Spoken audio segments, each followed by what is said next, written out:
Okay, so this section of the presentation is going to be about music and its effect on reducing stress. Um, there are many different ways that you can use music to reduce stress, whether it be singing, dancing, playing, playing an instrument, or listening to music. This can all affect both the physical and emotional aspects of stress. Physical being things like muscle pain and joint pain, music,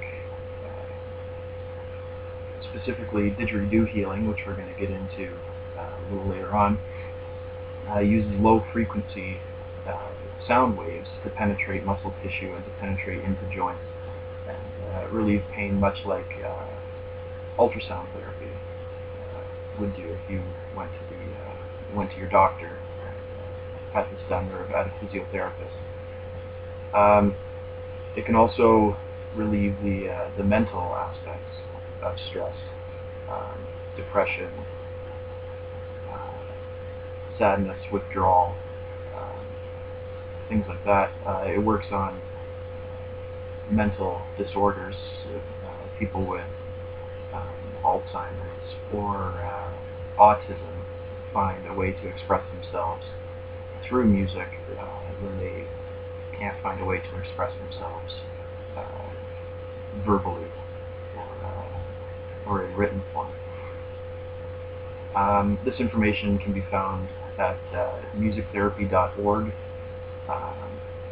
musictherapy.ca, and didgetherapy.com.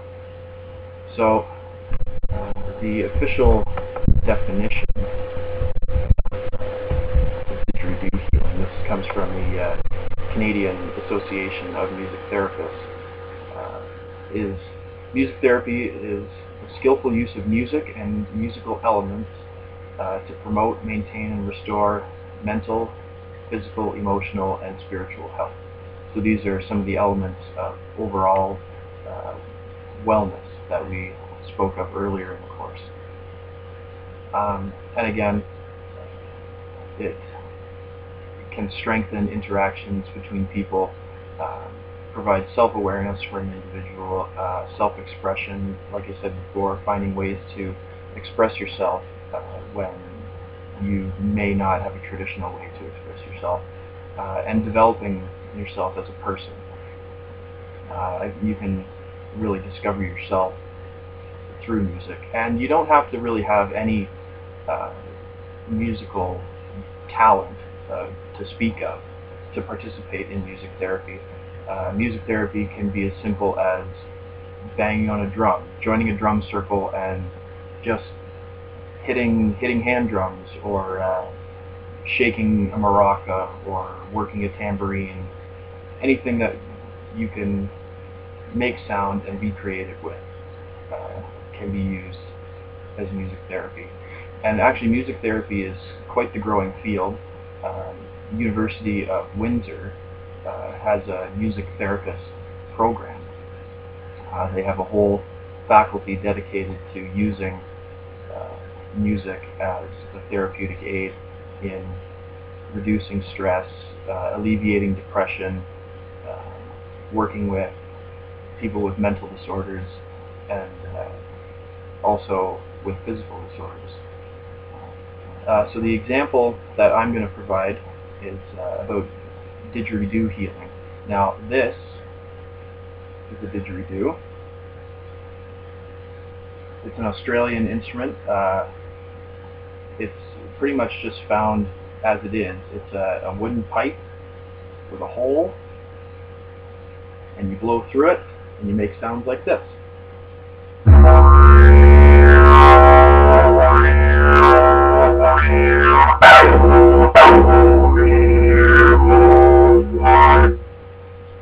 So it's quite an interesting instrument.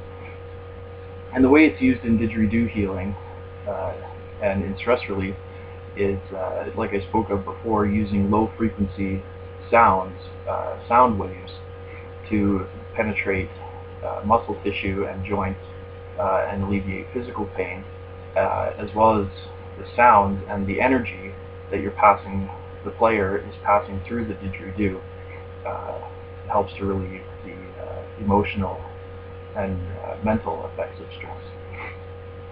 The way we think about didgeridoo healing is the didgeridoo is an extension of the player. So the player's energy is being passed through the didgeridoo into the client or the person that you're treating. It's much like Reiki massage. It's not a non-touching massage. It's purely energy being passed from the therapist into the client. So the way didgeridoo healing works is the player is going to play over the client or the person that they're treating in a rhythmic fashion. This is to build the low frequency sound waves, and the player is also building their energy inside of them, ready to release as much electromagnetic energy as they possibly can into the person that they're treating.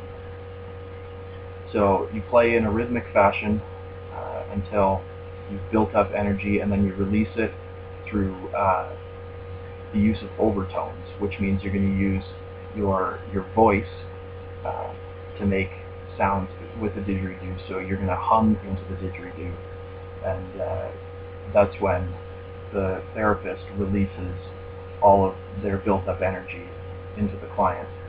And this is repeated over and over again for as long as the session lasts, as long as the musician can play for. I personally played over a group of people, and I played for half an hour without stopping, using circular breathing,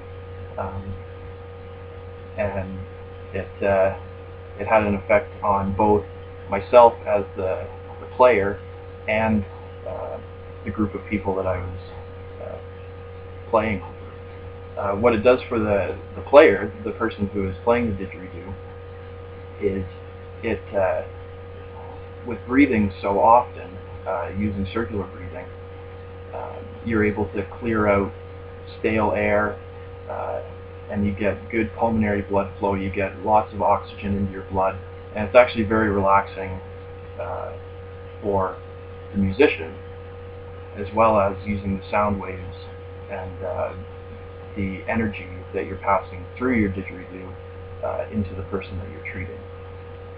So I'll give a little example. So I'm going to play just any old rhythm, but making sure that the rhythm is constant and that I don't break sound. And once I have enough energy built up, I'm going to release that through the use of humming and using overtones in my own voice, and you'll be able to hear that in the play.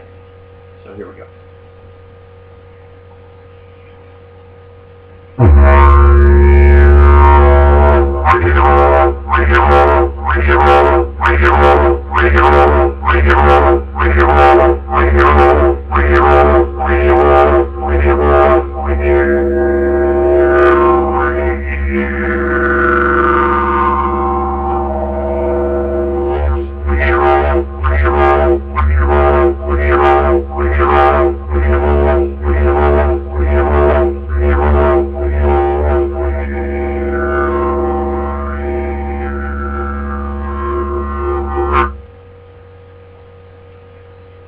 And that will be repeated for either as long as the session lasts, as long as the musician is able to play, or as long as the client feels necessary.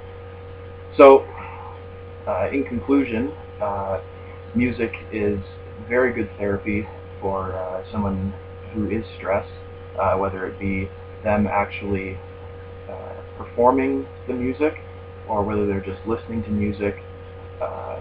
Music is a very good stress relief and a very good treatment for alleviating all of the